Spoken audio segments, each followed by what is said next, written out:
Welcome to the 50 Shades Greener podcast, the show where three widely different worlds collide in the most chaotic way possible. Hosted by me, Raquel, the Spanish eco queen, adopted by Ireland 20-something years ago, Kiri, the Amsterdam-based loony with zero filter, and Nasia, the Dublin-based princess bringing spice and sense.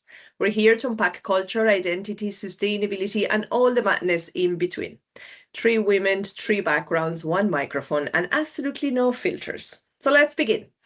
Today, we're going to dedicate this podcast to successful climate action stories. We have talked about really sad things in the past few weeks. And, as bad as the world looks like right now, it's not all bad news. Sustainable Development Goal 13 is alive and kicking, and we want to showcase things that give us hope. So, Kiri, let's start with you. What good news do you have for us?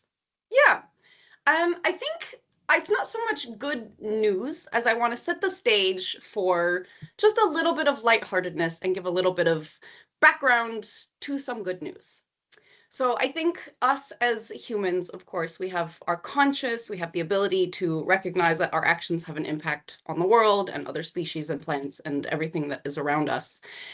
And because of that, I think we, at least people who do care about sustainability and that care about climate change, I feel like we just harbor so much guilt over everything. I mean, even just minutes before we started recording this podcast, we were talking about how ashamed we are of our air miles and, of our partners using chemicals to clean the drains. And it's guilt. And I think it's worth remembering that we are in the midst of a mass extinction. However, there have been, I think, 5, actually technically 6 mass extinctions in history. And there's one that I want to focus on, and it's called the Great Oxidation the Great Oxidation Event. That makes more sense. The Great Oxidation Event, and it happened about 2.4 billion years ago. And yeah, why I'm bringing it up today is because of all the mass extinctions, except the one that we're currently going through, it's the only other mass extinction that was triggered specifically by an organism.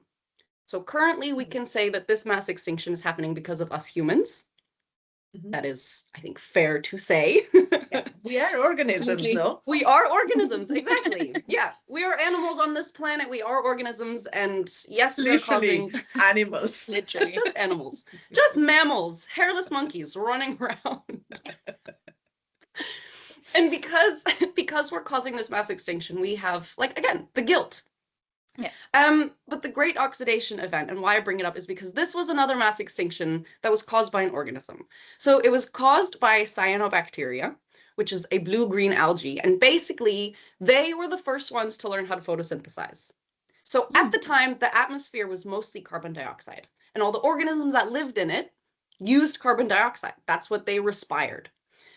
Enter cyanobacteria. They were like, oof, we can take carbon dioxide, eat it up, and expel oxygen. And because they were the only ones doing it, because they were the only guys to figure it out. Yeah. Their populations exploded, and they effectively changed. Invasive species. They were everywhere. So much so that they changed our atmosphere to mainly carbon dioxide to an oxygen-based atmosphere. Needless to say, all the organisms that were like, no, but we need carbon dioxide, they died. Of course. Of course, naturally speaking. Again, the reason I bring it up is because the cyanobacteria, they didn't have a conscious, they didn't have this ability to go, oof, we're killing a lot of stuff by photosynthesizing and changing Earth's atmosphere. But they did it anyway, right? Because that's just what they did. They didn't have the thought, they just kept going. They were like, oof, we found a niche, populations exploded. Eventually the population crashed, as things do, and then a new equilibrium is found. But I think that's really important because the guilt that we feel, it's the guilt of our ecosystem currently today is what we're destroying.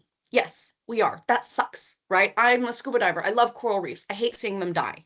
However, I think it's worth noting 2.4 billion years ago, the world went through that shit. We had 5 other mass extinctions, and yeah, those organisms died and moved, and we found new organisms to take its place. The Earth is going to be fine. It's going to find a new equilibrium with or without us. Yeah. And it's the, I don't want to say selfishness, but selfishness that what we're trying to preserve is actually a world in which we can survive. Yeah. And that's what we're fighting to protect.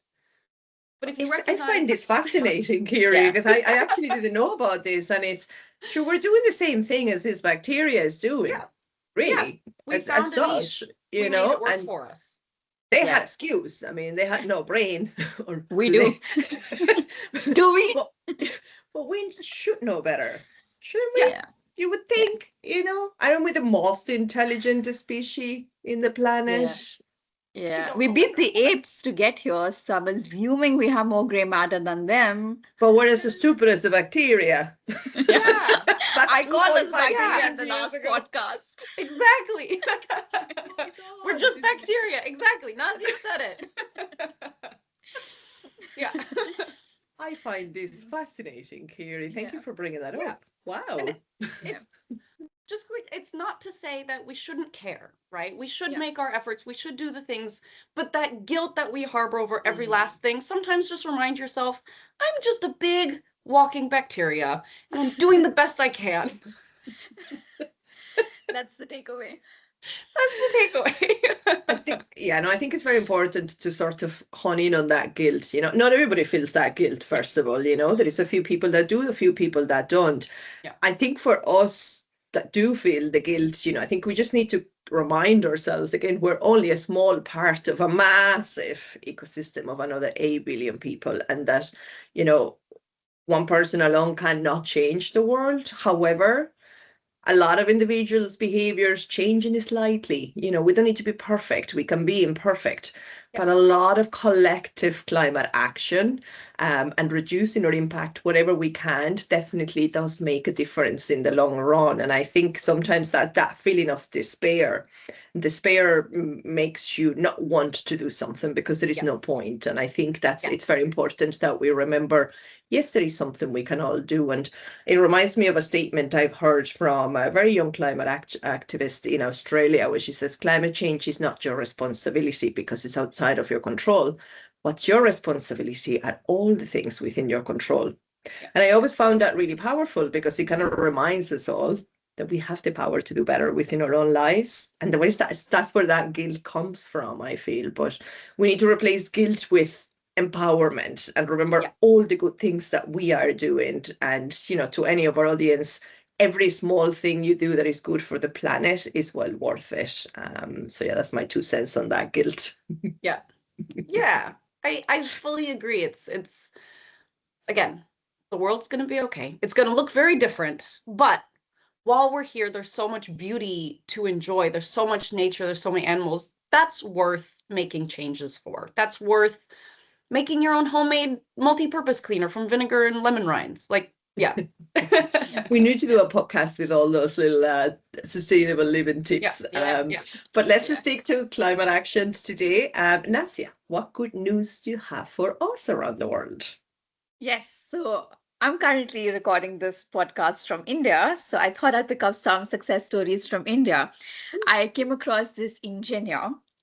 His name is Priyadarshan Sahasrabuddhi, and what he's done is basically, unlike many of us who just see kitchen waste as waste, he saw something in it which was energy, untapped energy. So he created this biogas system at home where all of that food waste from his kitchen gets converted into methane, which is essentially the gas we use to cook our food.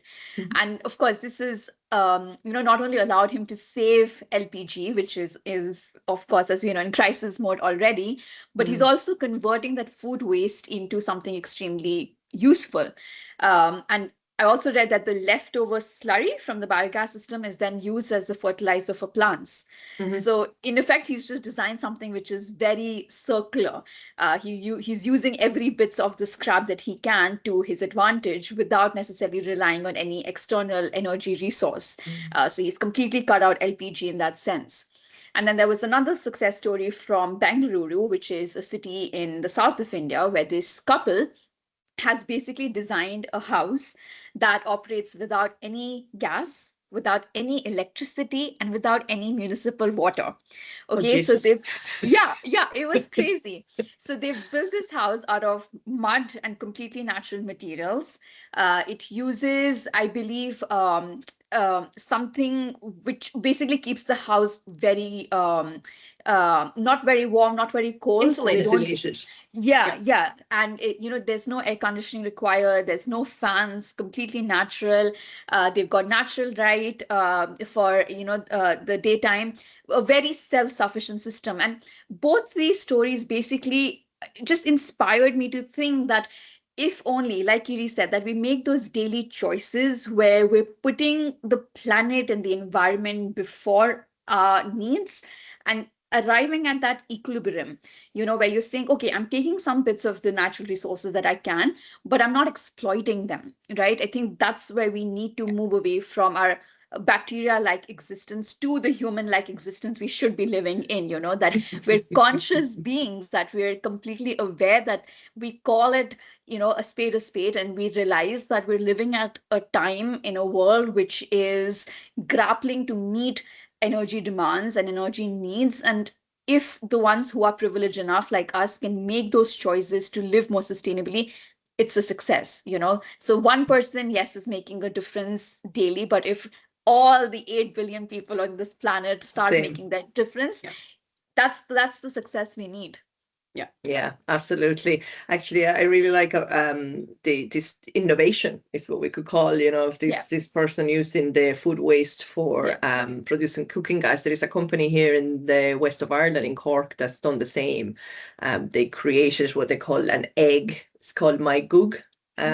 Company name, and it's an egg where you put all your food waste, and again it converts it into gas. It goes piped into your kitchen, and you can cook. And I always thought, I've been talking to them on a few occasions, if they could build an egg big enough to harness the food waste, the daily food waste in restaurants and hotels. Can you imagine if every single hotel and restaurant produced their own gas with their own food waste? That circularity moment. You just go, oh my God, this is what we need exactly, And yet there they are battling against the current, looking for funding, trying to make their, technology grow, and it is so hard. And here's all this money invested in AI, which we've had another podcast about that, and we all know the good and the bad and the ugly of AI, but would it not be more worth it to put that kind of money on climate solutions like that, that are not just going to be good for the planet, always good for the pocket as well? I mean, imagine not having to buy any gas. Imagine not being reliant on gas supplies around the world.